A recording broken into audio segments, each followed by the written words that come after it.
Bien, Mesdames, Messieurs, nous venons d'avoir avec le Président de l'Assemblée nationale et la délégation qui m'accompagne, parmi lesquelles figurent des parlementaires, sénateurs, députés, une réunion de travail avec le Président SFC qui a été l'occasion de balayer un très grand nombre des sujets bilatéraux sur lesquels nous travaillons ensemble depuis de nombreux mois à la faveur de la relance des relations entre nos deux pays souhaitée par le Président de la République, François Hollande, et par le Président tunisien.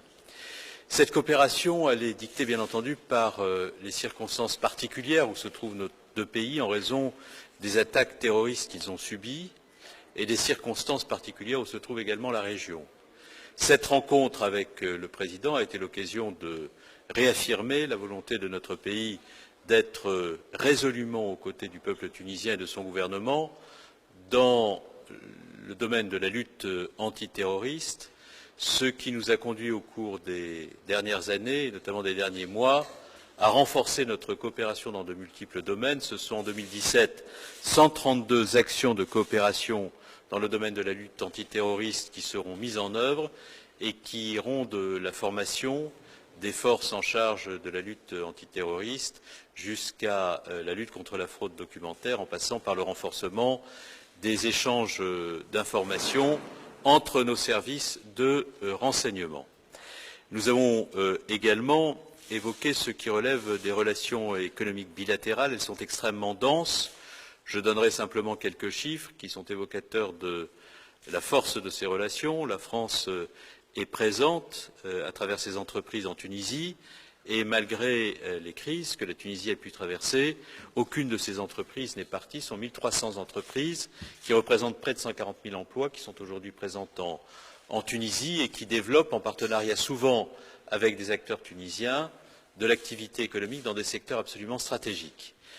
Notre coopération économique s'étend également, par-delà la présence des entreprises, à des coopérations signées avec le gouvernement tunisien dans des domaines clés, des filières d'excellence, qu'il s'agisse de l'agroalimentaire, de la santé, du numérique, qui sont autant de secteurs pour lesquels les énergies renouvelables, pour lesquels nous avons décidé d'agir ensemble et qui conduisent nos gouvernements avec le concours des entreprises, mais aussi des collectivités locales, à développer des projets absolument structurants pour demain. Notre accompagnement de l'économie tunisienne se traduit également par la mobilisation de tous les outils qui sont à disposition de la France et de l'Union européenne pour accompagner le développement économique de la Tunisie. Nous avons été très actifs, nous l'avons évoqué avec le président tunisien, sur le processus Tunisia 2020 qui doit permettre de mobiliser 14 milliards d'euros autour de projets économiques structurants, des infrastructures, des investissements, mais également l'accompagnement des filières industrielles et agricoles d'excellence dans la logique des pôles de compétitivité. C'est la volonté de la France de tenir absolument et résolument ses engagements d'accompagnement de l'économie tunisienne par un effort de 1,2 milliard d'euros sur 5 ans. C'est la mobilisation de l'AFD autour de 50 grands projets stratégiques pour la Tunisie qui conduisent l'AFD à mobiliser près de 735 millions d'euros autour de projets qui sont là aussi des projets absolument structurants. Enfin, je veux dire que la richesse de nos échanges commerciaux témoigne aussi de l'intensité de nos relations économiques.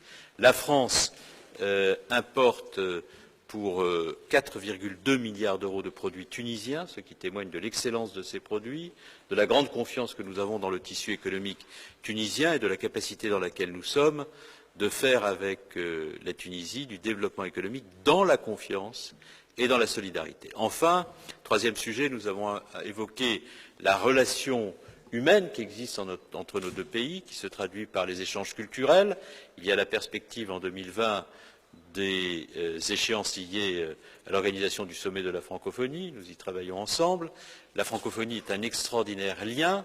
Elle est en même temps une extraordinaire opportunité de développement de relations culturelles et j'ai eu l'occasion de redire au président tunisien la détermination de la France à continuer à investir par l'intermédiaire de l'État français mais également de la coopération décentralisée dans la relation culturelle franco-tunisienne pour laquelle nous mobilisons des fonds également en 2017. Et puis, il y a un sujet stratégique dont j'ai compris qu'il tenait à cœur du président tunisien comme cela importe grandement au président de la République française, nous allons intensifier, approfondir, développer les choses. Je veux parler de la relation universitaire et de l'accueil des étudiants tunisiens en France.